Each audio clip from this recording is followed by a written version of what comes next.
Fair and Peer is here today, and they're going to give us a comprehensive plan presentation. Great. Well, good afternoon, everyone.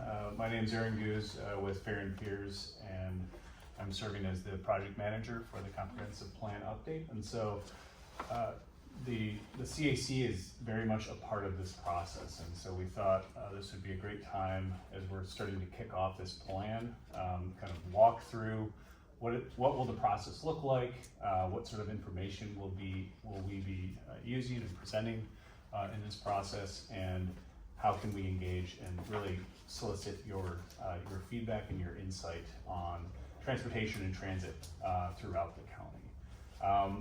So just a quick introduction of who's here at the table. And Aaron Goose with Fair and Peers as the project manager. I'm Daniel Dye. I'll be the deputy project manager on the Fair side.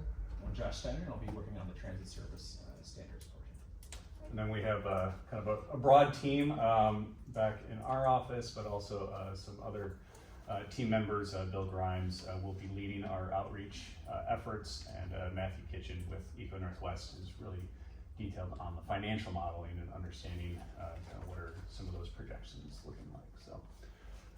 So as far as today's presentation, what we want to walk through are what are the objectives for the comprehensive plan update. What are we striving towards over the next few months? We'll also step back and talk through some kind of key transit fundamentals, making sure we're all on the same page in terms of how do we approach transit planning. What are those focus areas that we look at when we are making some trade-offs for how service can be best allocated within the county. We'll walk through the plan itself and kind of the approach in terms of what is the information we're going to use, where are those decision points, and then ultimately how does the CAC fold into making those decisions. Us as the project managers, we are not the decision makers by any means. We are here as kind of objective analysts to provide information to allow this group, the board, staff with Jefferson Transit to make those decisions for what the agency will look like moving forward. And so throughout this presentation tonight, feel free to bring up any questions. We have some slides that we do pose some questions to that we don't want to just have a one-way conversation. Because certainly this is the overall plan development will be a very collaborative process with us just here as kind of managers of information, managers of what the steps look like, but ultimately a lot of this decisions being made at this table and with the board. So the objectives of the plan, and I just put up here the mission of Jefferson Transit Authority, just to kind of ground us again in why is Jefferson Transit Authority here, and what is their mission in the community. And I'll just read it. It's to provide reliable, safe, comfortable public transportation service in Jefferson County, which is both cost-effective, reduces energy consumption, and contributes to the cultural and economic betterment of the residents of Jefferson County. A lot of information there, I think a lot of meaning behind that statement. And so what I want to pose to this group already, and start asking questions, but there's a lot that's in that statement. And so we're interested to hear from you all, how do you interpret that?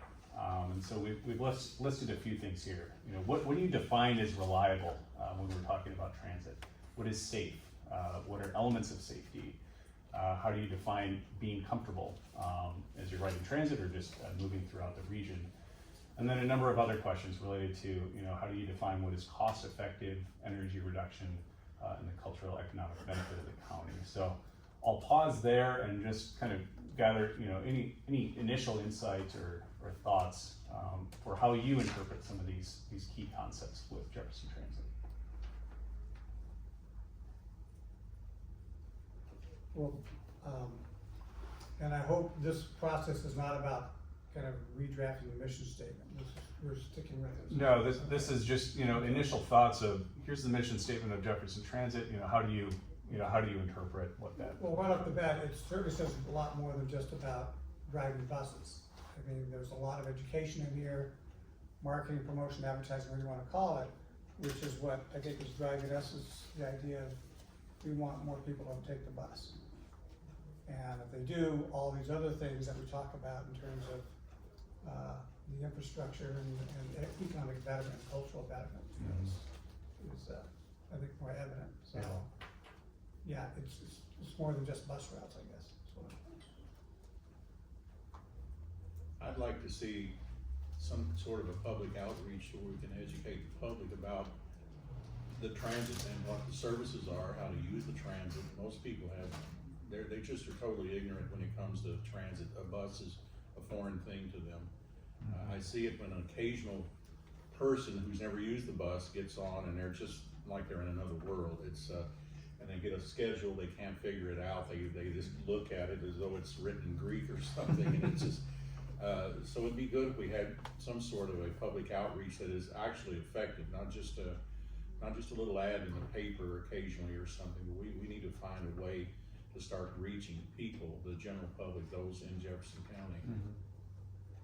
No, and you bring up a good point about engagement, and that's, and we'll walk through, at a later stage, some of the process, and engagement is almost the driving focus of this plan, and it sets up how we perform some of the other tasks, and certainly with staff support, we're trying to think through other ways to reach people that historically haven't been part of the process, and those that maybe don't understand the services that are provided by Jefferson Transit. So we'll talk through in a little more detail what that engagement plan will look like. And I think safety too, I mean, I think you think about riders getting on and off the bus, but also there could be the concern that you as a bus rider feels safe on the bus yourself. And if there's issues where you don't because of other people that are riding the bus, that can be a concern too. So kind of looking at both angles of safety on the bus, safety waiting for the bus, and safety getting to the bus or, walking from the bus. Right. Certainly different And strategies. you again, as a bus rider, do I feel safe being on the bus? Yeah. As well as safety for the bus drivers themselves. Are the guests able to comment here? I think so. I'm Okay.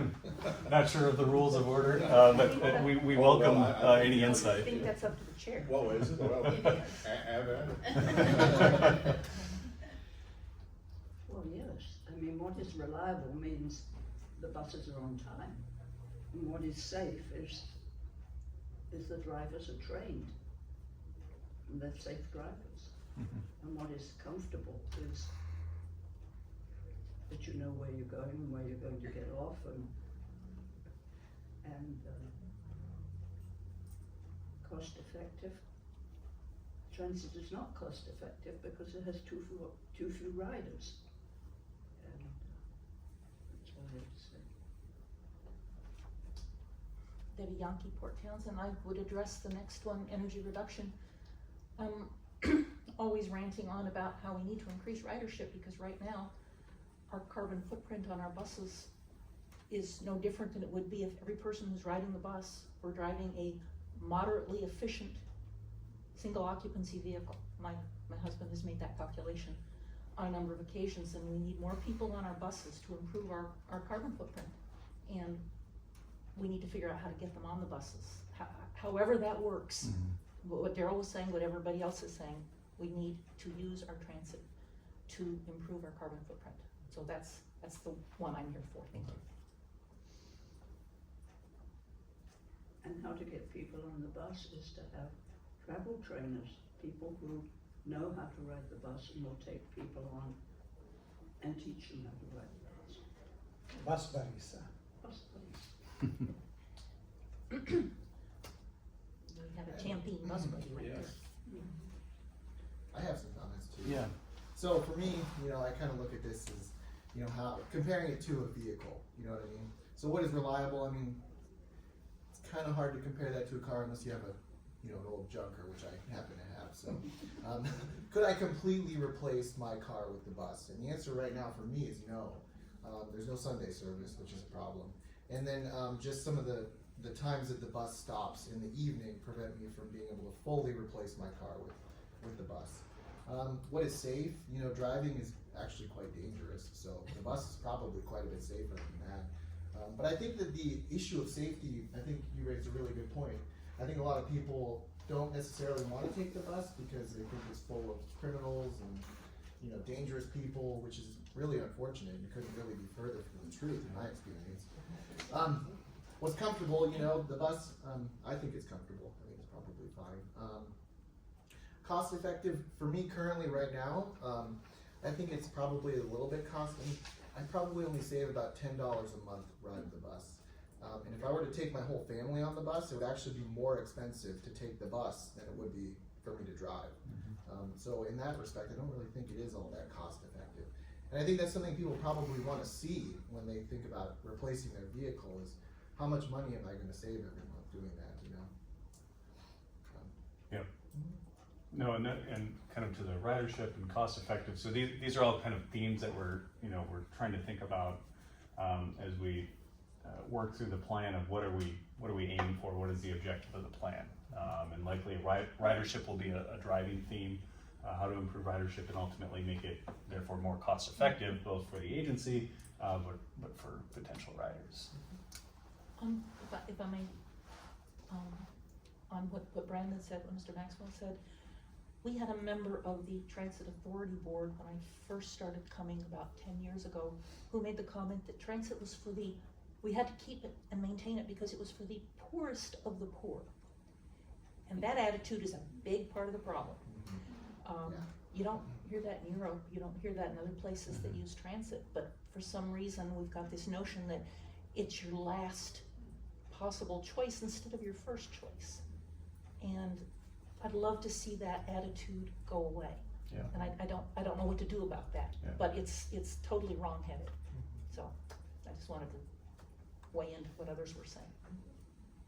Yeah, and there, a lot of kind of the discussion around capturing choice riders versus captive riders, Right. and there are a lot of myths Yeah, behind. that's Well, a if good you, comparison. if you don't provide good service, you won't get either rider. But if you provide good service, those choice riders certainly will make the change. And what that level is, and then financially what can support that level of service, those are those big questions that we're trying to answer as part of this plan and present the information and the trade-off, the information to understand those trade-offs for how much is too much to invest, where you start to get diminishing returns, but provide the right amount of service so that it is a viable choice to either replace a vehicle, significantly use their vehicle less. So, yeah.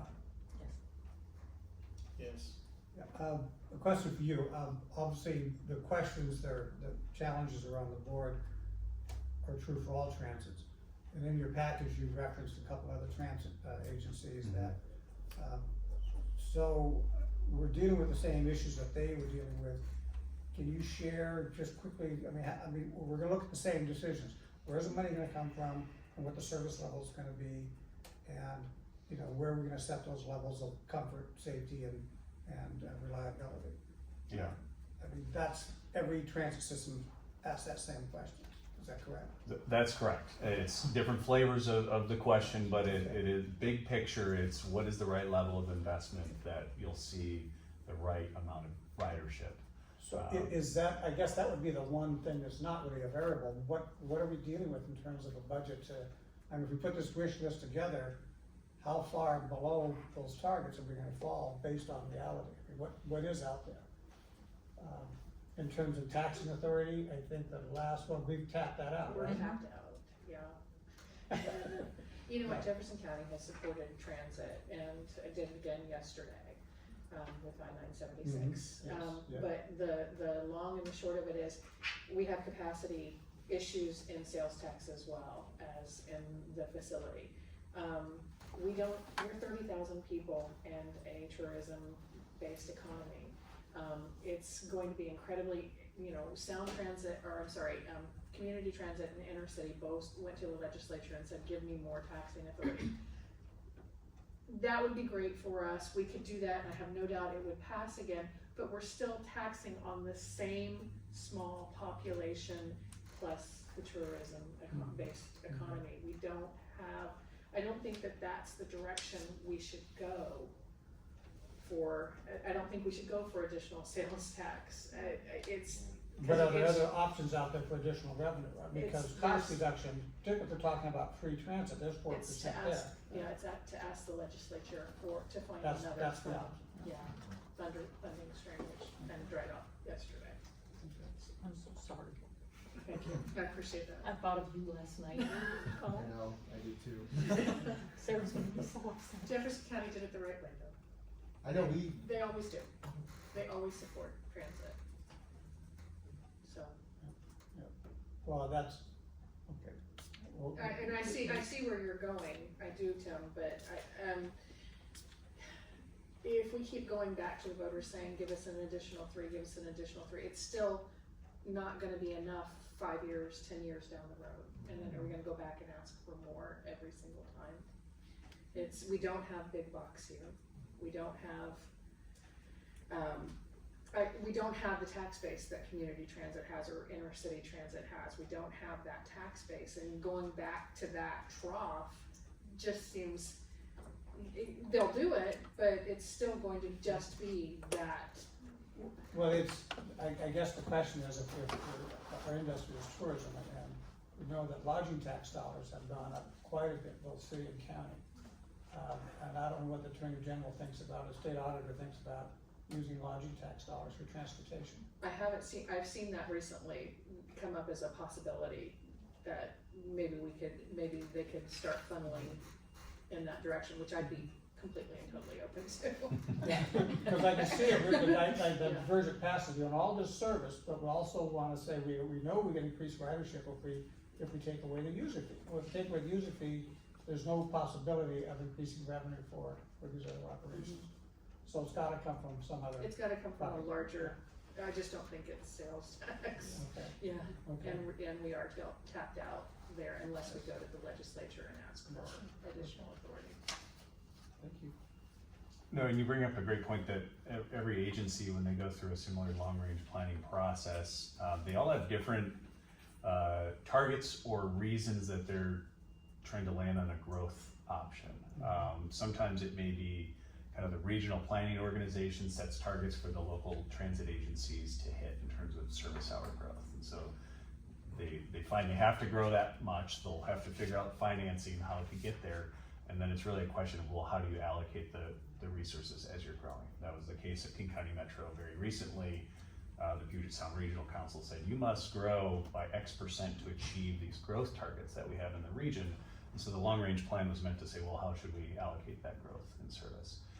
Other examples, Everett Transit as a recent example, fell into that a little bit in terms of, hey, we have to grow because of the regional organization has objectives around that. But it was also working under, well, what are financial opportunities? What is there some additional, they had some additional tax authority? Are there other options?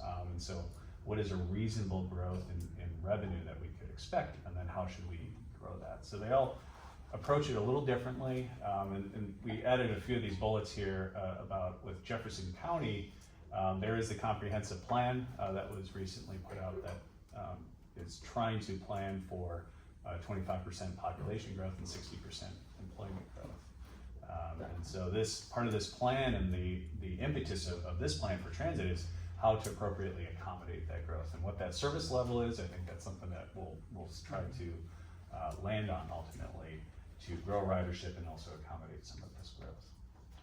I do have a question about the 60% employment growth, and that came from the county's comp plan. What, 60% of our current employment? Yes, Yes. yeah. I mean, that's a bunch, and we're all 30% are 65 and older? That's, who's doing all this work? You don't get to retire. Yeah, that's, Yeah.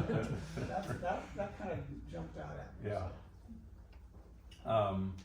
And we have the other question on there, how are current travel trends impacting a lot of these questions and these objectives? And I know, I believe Lisa will be presenting on some ridership trends, and what we'll try to provide in this process. What are other agencies seeing? You know, nationally, a lot of transit ridership is either stabilizing or decreasing. There are other mobility options. People are just, vehicle ownership is increasing. Recently, price of gasoline has not kept up with the increase in inflation, and so operating costs are substantially lower. So how are those trends impacting ridership, and what should we think about as we're planning 20 years out with the agency? So any other kind of comments, questions, answers potentially on any of these bullets before we move on to some other items? This has been really useful. All right.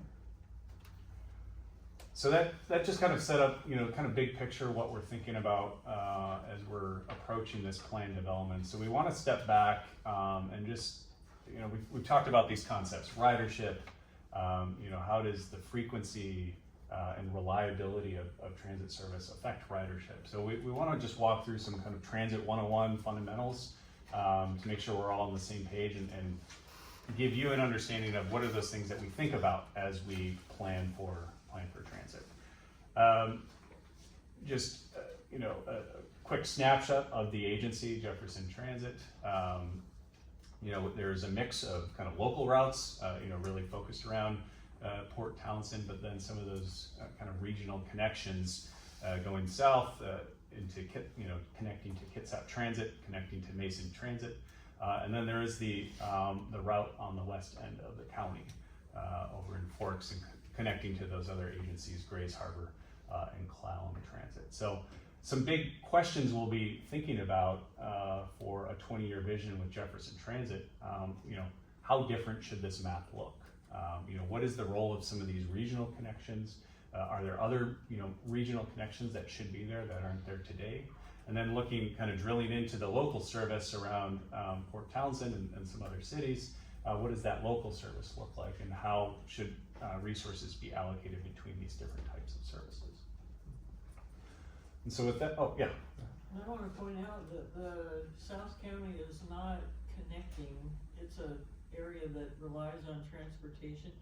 Could use more bus service between like Brennan and Port Townsend.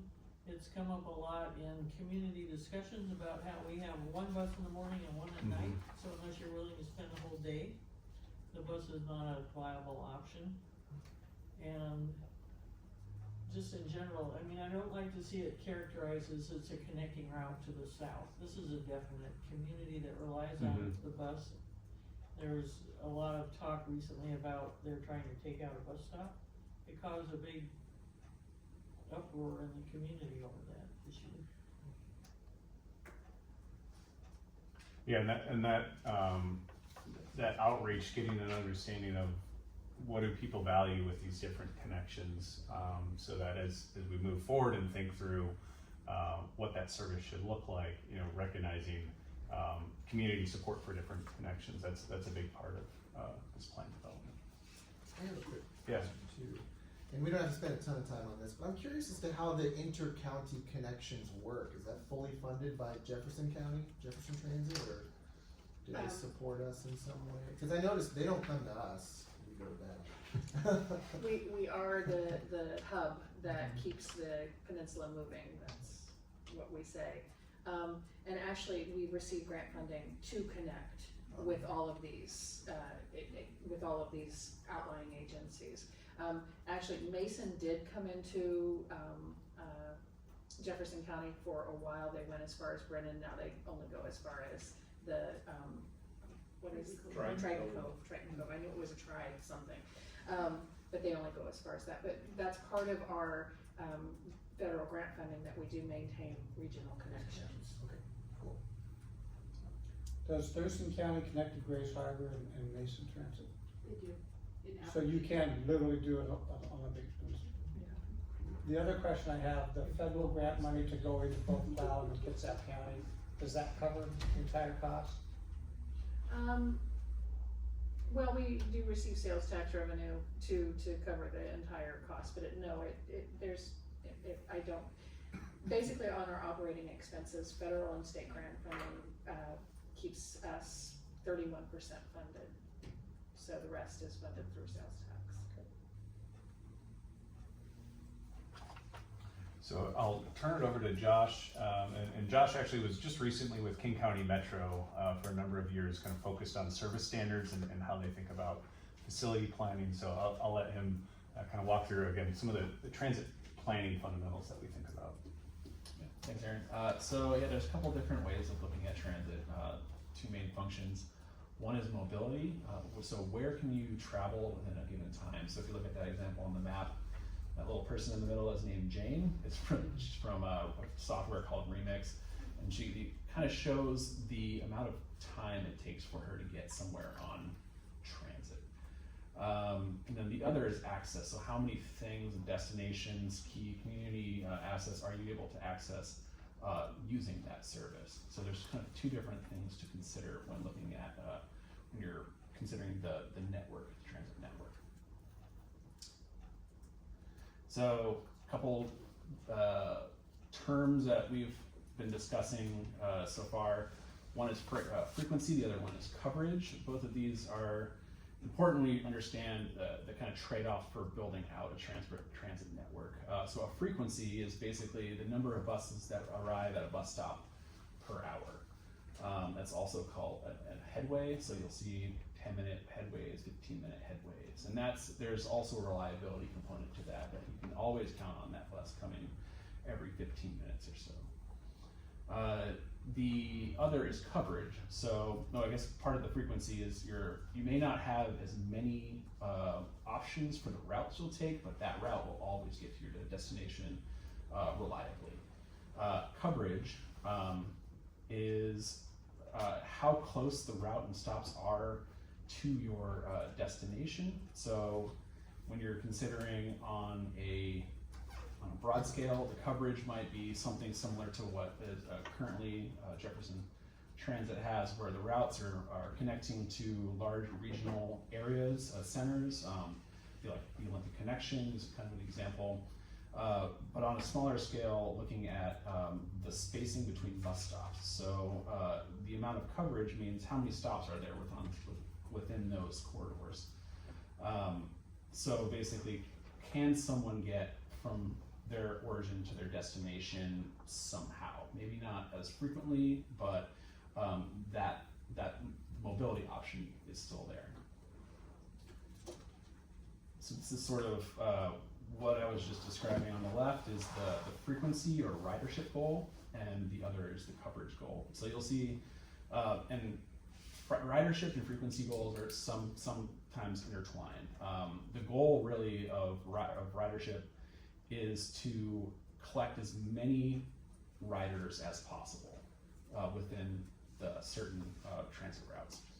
So you'll see on the left two main corridors. The bus stops are located fairly close together. They're serving dense populations, and likely there's a high frequency. So when you have high frequency, you're serving dense populations. You have people are gravitating towards one route in particular. Those routes may experience higher ridership. On the other side is the coverage. So those routes are kind of serving all the local routes, roadways. You'll see they're still serving the dense areas where all the dots are, but there may not be as frequent, and the bus stops may not be as closely spaced. And the routes are sort of serving all the other outlying areas. And so when thinking about these two concepts, really it's sort of, you look at the Jefferson Transit's amount of resources. So you have a pie. And how much pie do you want to split off into ridership, or how much do you want to put into coverage? And that's not kind of discussion we were just having, was what's the best approach to the county's resources. And that's sort of in each jurisdiction. So at King County Metro, where I'm from, you do kind of have both, but it is slanted more towards the ridership because it serves dense populations. But other parts of the state, it's very much on the coverage goal. Do you want folks who maybe the bus may not be so full, but they're able to access the destinations they have been able to get to, and you want to make sure they're able to continue doing that. So those are kind of thinking about the resources, and I can kind of stop and chat. if there's any questions. Cool.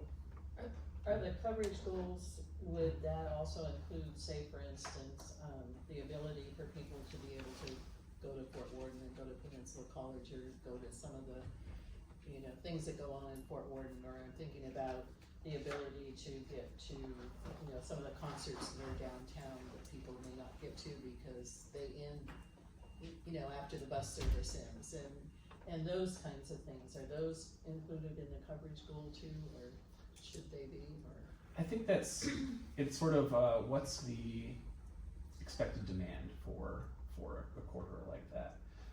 If it's a frequent corridor and you see that there's a lot of people using that facility, then I think it would fall more on that the frequency and kind of coverage. You know, if it's a weekly route that really only serves demand on the weekends, for an example, that might fall more towards the coverage. Yeah. To me. Oh, yeah, well, just one other point to that, another concept that's part of this that you're getting at is service span, we call it service span, so how long during the day does it run from 5 a.m. to 5 p.m. or on the weekends, no Sunday service as an example, that's all part of service span, and that can land in either the frequency or the coverage depending on where you're focused. So the majority, you know, the highest proportion of demand throughout the day is typically during the AM and the PM commute periods. So if you were purely focused on ridership, you would run most of your service during that time period. But that would leave out access during the midday, during weekends, et cetera. And so that service span of, you know, more midday, maybe late evening, weekend service, that falls more into a coverage goal to provide the availability of the service. It just may not be as frequent as usual. So, yeah. And I think that's my point. I mean, I think we're used to looking at a bus schedule with just straight, rigid lines. But for this community, because the ebb and flow, you could go from, you know, not lately here, but downtown parking where it's all over the place, and then you've got 7,000 people in town. And we're getting to have more and more of those kinds of days. But what you're talking about is, I don't even know if it's possible to schedule, but you can go forego certain days and pick the low-hanging fruit and get these ridership numbers up when, you know, anytime an event comes to town. Mm-hmm. So, yeah, that certainly goes against coverage, but it goes to. Exactly, and there is this balance of you know, you have this fixed asset, there's this bus, and if you're only running it at shorter amounts of time, it's sitting essentially unused. You don't pick up the operator cost, but there is that balance of how much to deploy an asset that you have to carry people, regardless of the demand that exists during that time.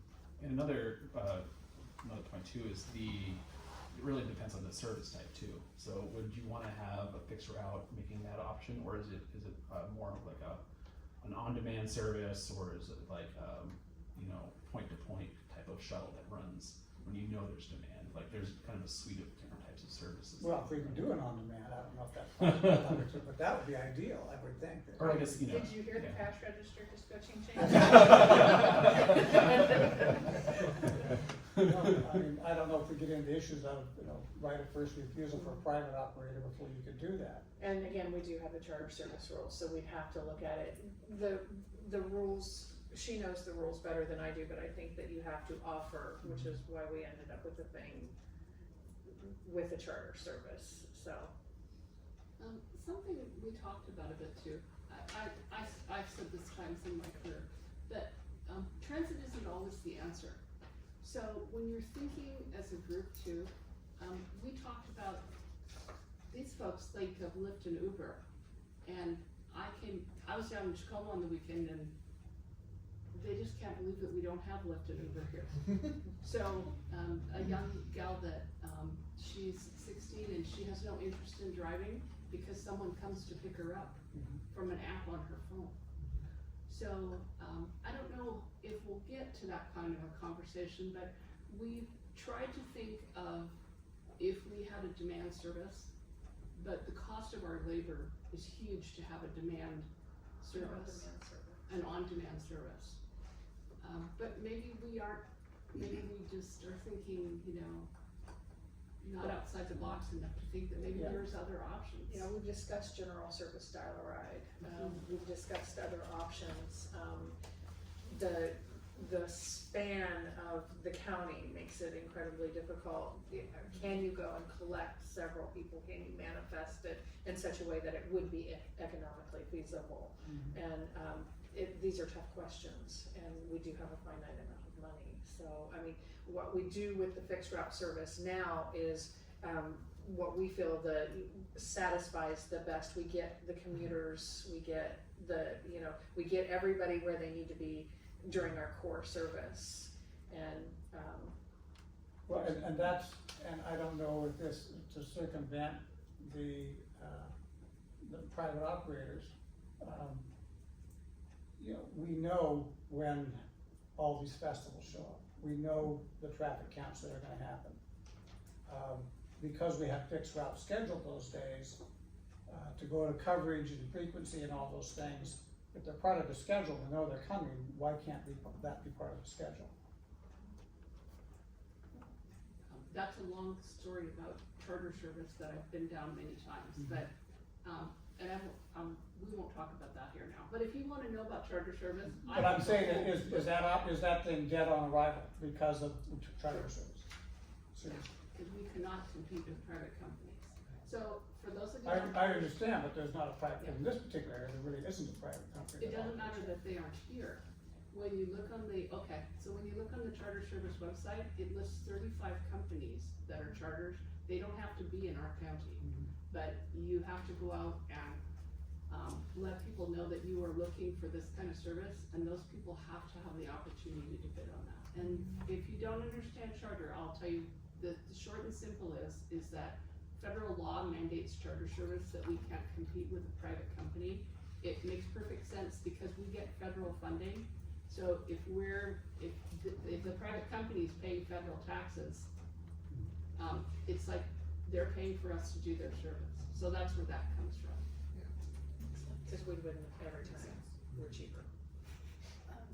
Just a quick follow-up to Tim, I'll let you know that with the Thing Festival that came, and when we did have the charter service, the city got a lot of feedback that people would have much rather seen transit. And they, you know, and so I thought that was really interesting, but yet the city was sort of prohibited because of this whole charter thing.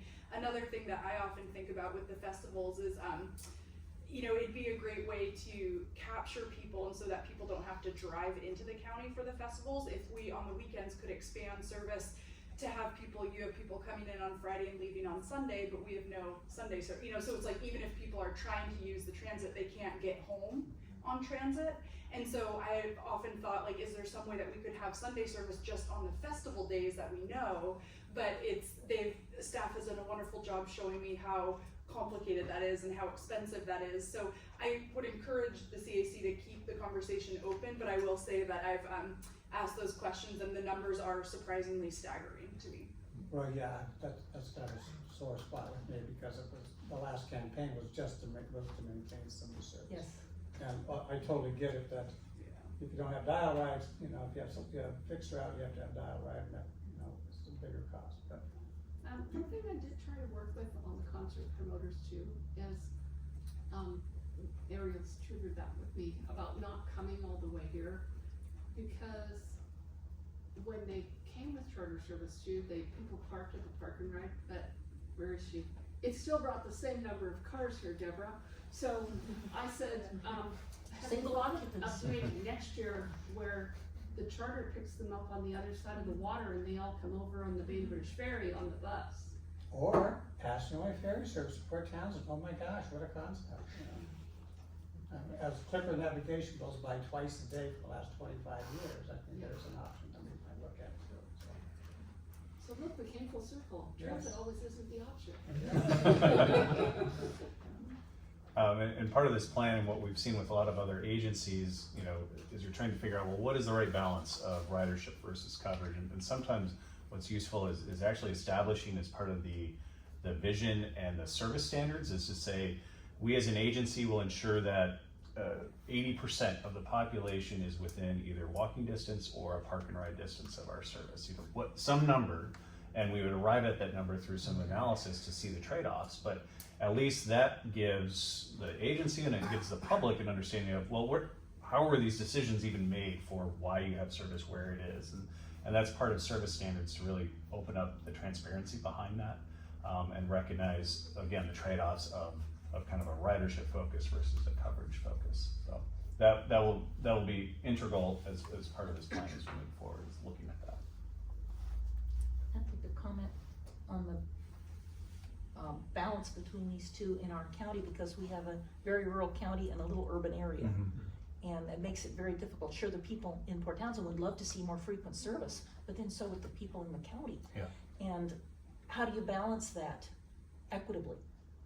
I don't know. I mean, you get a lot more ridership in town if it was every 15 minutes or came later or was on Sunday, but do you do that at the expense of everyone else in the county? You can't, and you shouldn't. So I don't know how you do it. You tell us. Well, and that's just it. We'll at least try to provide a very clear understanding of the trade-offs of, if you dial it up to the extreme example that you gave, and if you dial it up to the extreme example the other way, Right. Here are the impacts to ridership, here are the impacts to kind of access to services, here are the impacts financially, a lot of those metrics, so that then at the end of this process, or throughout this process, the CAC, the board are making those decisions. Here's the information, we made the choice to go this direction, here's why. The people in Quilcene and Brennan are paying the same tax that the people in Port Townsend are, and the people in Hadlock are, and the service, has got to be equitable. Yeah. It just has to be. Yep. So, good luck. I think transit does a pretty good job balancing it personally, from what I've seen. It seems like a lot of the routes, if you say you miss the bus you normally take that'll get you the closest, there's at least one other route that will get you somewhere close by to where you can either walk or ride Except for a bike. South County. But that's not true in South County. Probably not for Brennan, yeah. Not for Quilcene. Yeah, not for Quilcene either. But I mean, you have a big county. But I That's think probably where. And that's a weak link, I think, because I know that the Mason County, they've scheduled it so that if I wanna go from Quilcene to catch the bus in Port Ludlow to get over to Seattle, I gotta wait 2 hours in Chimacum, because they wanted to schedule it so that it connected directly with the Mason County bus, which means that I have to wait another couple hours up here because I missed that connection by like 5 minutes. And they, it's very awkward in the South County anywhere you go. It's the same, and they got a morning bus and afternoon bus. It came up, Quilcene School now is starting a school-based health clinic, partly because anybody riding the bus up here has to spend all day to get to a doctor appointment or to do anything. I mean, the point is that we live in a rural community and the services are in Port Townsend or someplace, Squim or somewhere else. And so the bus service is not set up well at all for South County to do anything in under a day. And that's an issue we see, across the water. It's the same issue where, at the edges of King County and where it meets with Snohomish, because all those services are county-based, that's usually where there's a big gap, is trying to make those connections across a county. And it's not that those areas necessarily are lower density, or it just has to do with where the county line is drawn and therefore where different agencies. So that's something that I think we'll want to really consider, how to improve those connections at the edge of the agency service area, because it's somewhat arbitrary for where Jefferson Transit covers is just a county line, but that doesn't necessarily match with land use that we see. And I think we've kind of been talking to some of these elements already. Again, it's balancing coverage and frequency, but there are other aspects to transit. Looking at the comfort and safety, when we define comfort. Well, should every stop have a shelter? What does that cost? What is the benefit? What is the trade-off financially with something like that? We've talked about fares and low cost. If you go fare-free, what are the outcomes from that? So these are all elements that we'll be talking through and kind of providing almost a snapshot of, if you you really increase in one of these aspects, what do you get, but what do you have to give up? So that at the end, you've landed on some balance of what, ultimately what the community wants to see from a transit agency. Josh, I realize I just walked all over what you wanted to talk about. Anything to add, I guess, from Metro's standpoint?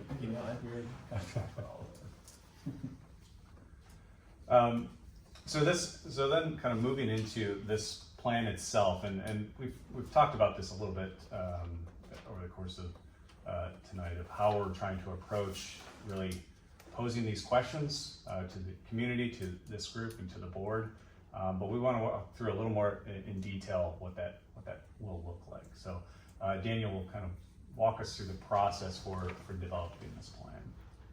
Yeah, so there's kind of multiple steps to this planning process, and this is going to take us about a year or so to get through everything. Kind of starting with what we're doing right now, which is kind of leveraging that local expertise. Talking to the CAC today, we're also going to sometime in January, the January-ish time frame, go out to an open house, both in person somewhere and online, so that we can try and get information and perspectives from as many people as we possibly can.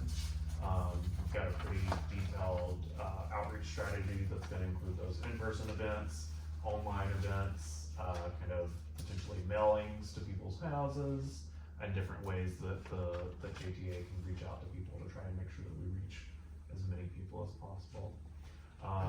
We'll talk through some of the transit planning principles. We kind of talked through some of those today, and those will kind of help inform how we can assign those different things. We're going to come up with different service strategies, for instance, a coverage or a ridership, or different things to say, okay, how much do you want it to be like this type of service, and how much do you want to pull it back and be like this type of service, and get kind of the public's opinion on how they prefer that to work. Go ahead. Do you have a calendar of? We will have a calendar towards the end, so we'll get to that in just a few minutes. So we'll also use innovative data and technical approaches. So we've got a lot of different ways that we can use data from cell phones and such to try and figure out things that are not as obvious to everyone in the room. Sometimes what we'll hear from people, we just had a conversation about this internally yesterday. Sometimes what people think is the problem is not actually what we see in the data, and sometimes we need to kind of take a bigger step back and kind of take a look at not just each person's perspective, but kind of the overall things, and also try and figure out some of the people that are not using the bus. Where are they going? Where are people starting from and going to that aren't using the bus right now? Because we're not going to capture those if we just talk to bus riders. We're not going to capture those probably if we talk to the CAC. We're mostly going to capture kind of people that ride the bus or kind of know about the service already. So we want to make sure we look at kind of a bigger picture in that. And then the end goal is to develop a successful implementation and an evaluation framework. So something that gives JTA staff and gives the public some insight into, here's what we're striving for, and these are the measurable steps that we can take to get there. Go ahead. Another question. When you cast this net, are you going to look at Woodby Island, traffic from Woodby Island over to Port Townsend, then McClellan, or Kitsap County into Jefferson County? Yeah, and actually we can. Because I'm curious, I mean, what's the ridership that comes out of the other counties into Jefferson County? We'll show you a little map of how we're hoping to understand what are the demands across not just the county, but kind of regionally, and then focus. Are there some areas that transit currently isn't covering, or things that we're just blind to right now? So something like the traffic coming from Whidbey is a good example.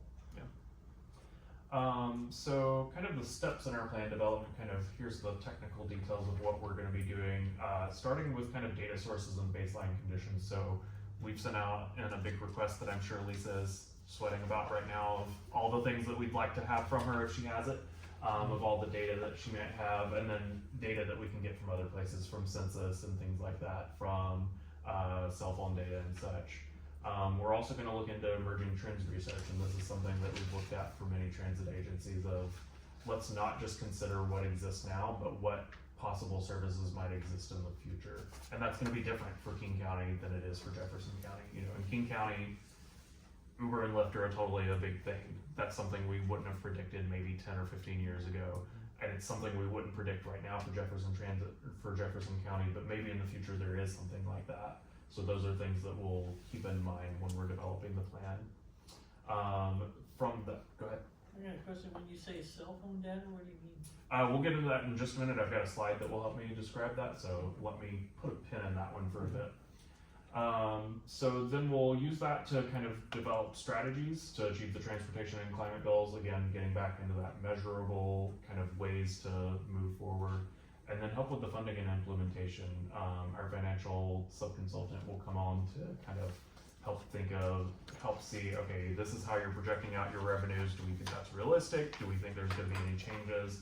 And kind of run through some different financial scenarios of what if the sales tax does go up? What if we do get different revenue sources? What if it goes down? We know that sales tax is very recession dependent. Tourism-based economy is very recession dependent. So we can kind of help account for some of those things and think of what changes might need to happen or what ways that we can plan around that. Back to just on point 3 about strategy development. And I know you quoted from the county comp plan. And I don't know the specifics of the city and county comp plan, whether it relate to transportation. But are those part of this? Have they been part of this discussion, or? Those will definitely be part of this. So The city plan as well? yeah, so whenever we're considering a plan, we always like to look at the other plans that are around it and make sure that we're doing things in coordination. We don't want to say, oh, we're not going to plan for that growth. We're just going to assume that Jefferson County is going to stay the same that it always is. We need to plan for that growth and plan for what the county thinks is happening. So. But the county comp plan, do they have specific language on transportation? They do have some specific language on transportation, on different goals, and so those will be taken into account. So I'm assuming that transit may not be the only answer now, but it should be a big part of the answer. Yeah, and that's what we see a lot in other regions that we plan. The comp plan, the land use plan kind of identifies here's the growth, here's where it will be allocated. It speaks to transit at a higher level. Use transit to effectively accommodate the growth. And how do we do that? Now, how do you actually do that? Yeah. That falls on the transportation state. It's a big goal, but it's you got to get a little more detailed than that in a plan like this. Yeah. And again, engagement with the community is going to happen throughout. We'll get back into the schedule in a few minutes and show you where some of those community engagements are going to happen. With that, just a little bit, I don't expect you to read all this stuff, but this is some of the list that Lisa's looking at right now that we sent her over last week of different data that we will use as part of this plan. So this kind of includes a wide range of stuff: census data, kind of all the county's plans, the city's plans, tourism-based information, when are events happening, how many people are they bringing, things like that, as well as kind of the financial data. Those will all kind of feed into this plan and be taken into account. If I may ask, Yep. will that data be available, and will your presentation be available to mere mortals online, or? I believe so. So we're gonna set up an online website, which will have kind of all of the engagement materials that we put out. We should have that up and running by January at the very latest, but it will kind of there will be one landing page where that you can kind of go and see where are we now in the process, where are we going, where do we want your feedback and things I'm of that thinking nature. even just this presentation, so I'm not busy Yes. writing notes. Yeah. Okay. First of all, I can actually hand you real quick. Have an extra That'll couple of copies, so I might as well hand those out real quick. Yeah, if you've got one for each person in the audience, so. I printed just the right number. I always love when that works out. And our role, again, we're in this age of information and data, but it's only useful if you interpret it appropriately. And so that's our role, is to take a lot of this information and try to glean some knowledge, trends from this, and then upload that for people to consume. Thank you. Additionally, to your point, we're hoping that the recording works out and that we can post this online. Maybe I should have mentioned at the beginning, we were recording this meeting for possible inclusion online. Maybe it was obvious, but just heads up. Sarah knew. So we are hoping to make this as transparent as we possibly can, so Thank you. that people that can't make it to meetings and such can kind of review materials later. Just I see a list of data and I wanna see the data. Gotcha. Show me the numbers. So getting back to the cell phone data, back to your question. So essentially what this is there's companies that aggregate data at a large level and say, where are people starting and ending their trips? This is something that we used in Josephine County, which is a similar rural county in Oregon, where there's no travel demand model. There's none of the things that we would use over in King County to kind of say, where are people going and where are they coming from, and how can we change our transit to better serve people that aren't currently using transit. So this will help us do that without having those models. Essentially what it does is it takes kind of where people start and end their trips, and we can filter out and figure out what are some of those OD pairs, origin and destination pairs, that maybe we're not serving on transit. Is there someone, is there a lot of traffic coming from this area and going into Port Townsend that we didn't know about? Should there potentially be a route there someday in the future? And things like that. It will also help us with some of that tourism-based data to see where are people coming from. So we'll set it up so that we're not getting data just within Jefferson County, where we're also figuring out who's coming over from Woodby, who's coming over from Kitsap. And you're getting it from tracking individual cell phones. So we do not see any of that stuff. We just see largely aggregated. We cannot identify anyone in any of this data. It doesn't pinpoint you to your actual house or anything. It has kind of large zones that it aggregates everyone into. So we couldn't track your cell phone and say, okay, she started from her house today and went into Port Townsend. It's not at that level. It's kind of much bigger and kind of gives us overall trends, but not as specific. So,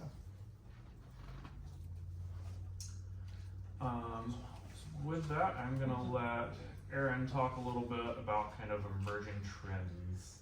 Yeah, and so there's a lot of information on here, and kind of the main point I want to bring up for how we approach a planning process like this.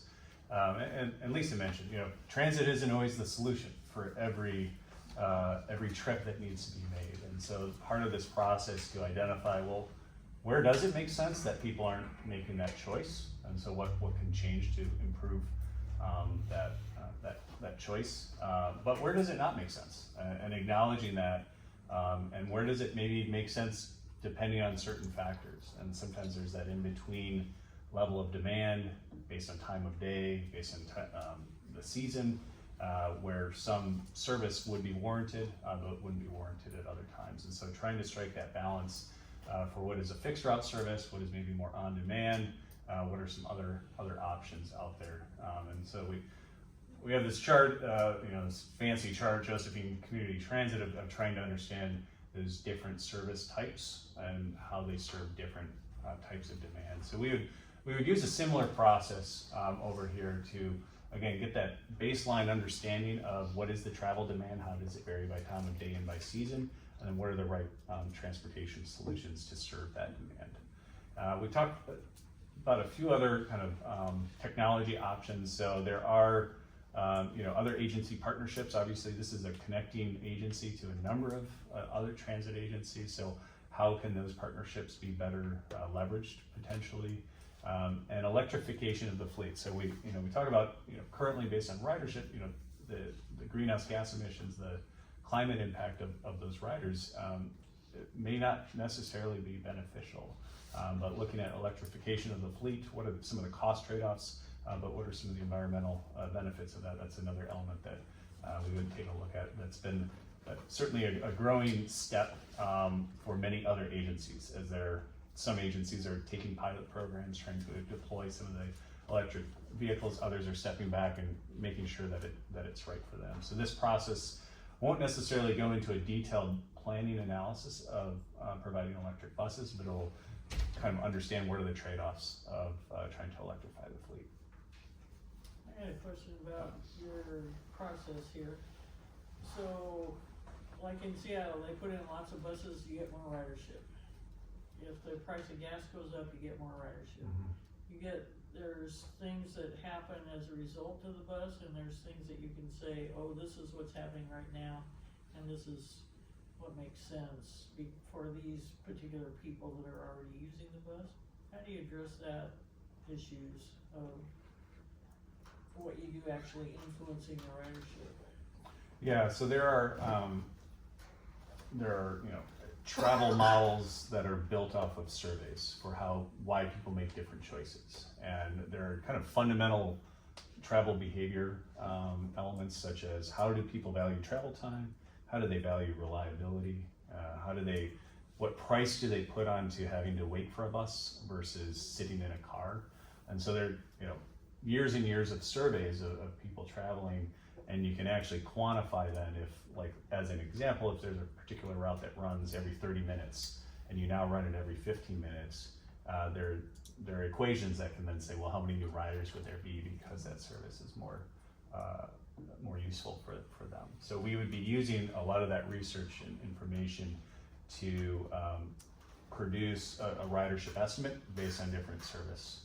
And that stuff's pretty standard. I mean, it works here, it works in Tulsa, it works in. Well, there are some variations kind of across regions, but there are kind of core fundamentals for how people just value time, and that time comparison then that's consistent across everything. A driving time is in minutes and can be compared to what is your overall transit travel time. So those things are consistent. There are certainly some things that you try to, what we do is it's called kind of validating the model to current conditions. So what we would do is look at those equations and try to validate it against existing ridership that we see here. And that helps kind of take national research or more regional research and scale it to the local conditions, just understanding that there are some local elements that are never captured in every model, so it tries to true that up a little bit. Yep. Just a more focused question on that, it would be, we know our ridership previous years, we know calendar dates for certain events, and we certainly know when there was a gas spike, and it was demonstrable during that gas prices that ridership went up. From what you're saying is that for us to change what we're doing now, obviously we have to do something different. We're going to take an action, whether it's free fares or really different coverages or really different headway times. But is that kind of where we're going with this? I mean, at the end of this, there has to be an action item that's going to make a demonstrable change in this. Yeah, and so it's a mix of what does the transit agency control? They can control how often buses run, where they go, how close the stops are, things like that. But often with these plans, you also want to set the agency up well to advocate or work with other partners. So, when it comes to land use and density and how Port Townsend may grow or how the county may grow, Jefferson Transit has kind of a need to say, hey, we need, if you're going to grow in this way that's more transit supportive. And so that's something that's kind of out of the direct control of the agency, but things that they can advocate for. Same goes for, we're working with Metro right now in terms of how should they advocate for additional pricing on vehicles, whether it's gas tax or other elements, to spur more shift to transit outside of them providing any more service. So there is that balance of what's under the control and what is kind of indirectly controlled. Where's Josephine Community Transit? It's down in Oregon, Grants Pass, and kind of Southwest Oregon. Kind of a similar rural context, so that's when we use that example. Okay. Does it have like 5 other counties? No, they actually, so that's a unique, we'll call it an opportunity. Yes. Not an issue, an opportunity, right? Positive light. So then, how does this plan move forward? And I've talked about some of this already, where we really want to paint a picture for what are the trade-offs if you go in one direction or the other. And that may be you really focus on coverage for some of those areas that don't have great transit service today, or do you focus kind of all of your resources on some particular corridors as an example. So during this process, we've developed those concepts, measure them, evaluate them on a number of metrics, and I've talked about some of those ridership how close things are to destinations and to where people are starting. How equitable is the service deployed, both geographically, but also to other kind of demographic groups?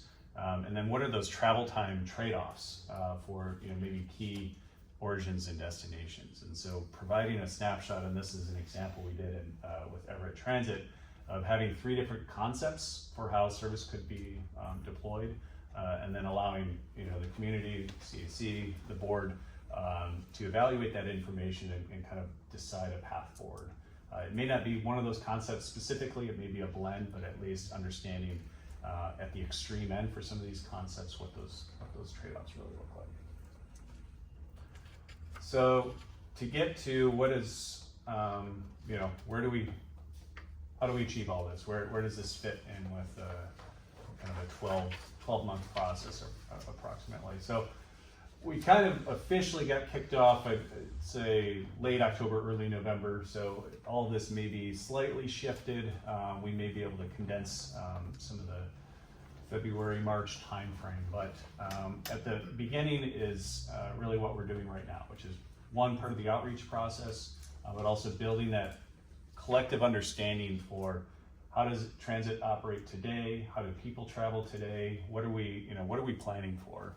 How is growth planned for the county? And that's all part of that planning context and research.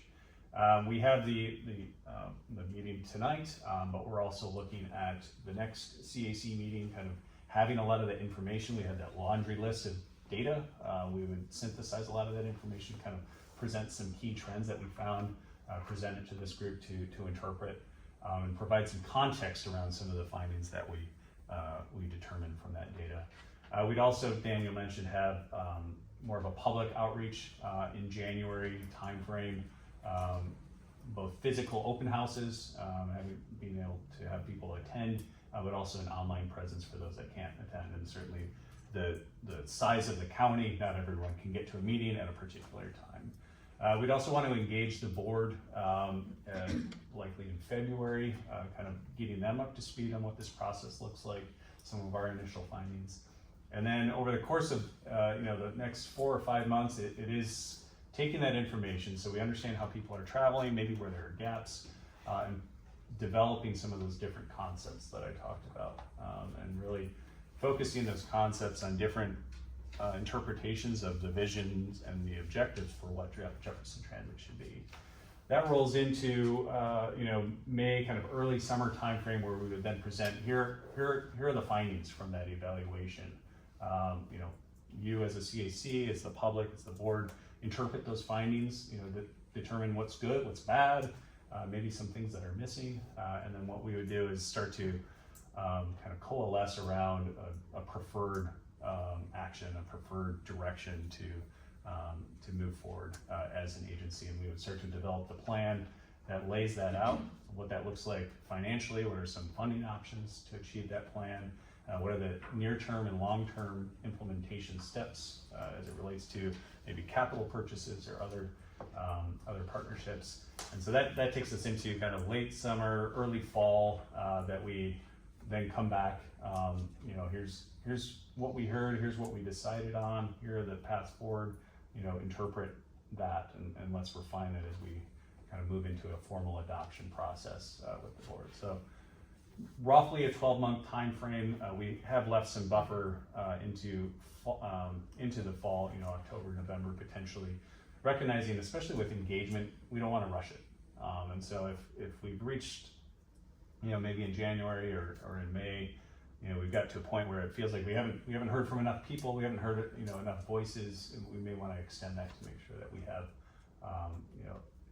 gathered as much feedback as possible. So that's why there's a little bit of buffer likely in September and October. So any questions on kind of overall plan and we have the quarterly meetings with the CAC, so we will be here likely at every meeting moving forward. And so your role in this is really either it's interpreting information, providing guidance on how you value some of that information so that the board can hear that as they're moving forward in this process, but having those checkpoints so that when we land at an ultimate plan at the end of this process, it's been very much community driven. You as representing the community, but also directly for the community voices themselves. So, any questions on the schedule? If you want to go back to that slide. How many people are gonna be involved in this from your outfit? So we have a group. So we brought Daniel and Josh. We also have there's an outreach lead. Bill Grimes he's well experienced in kind of outreach in this community, but also across the state.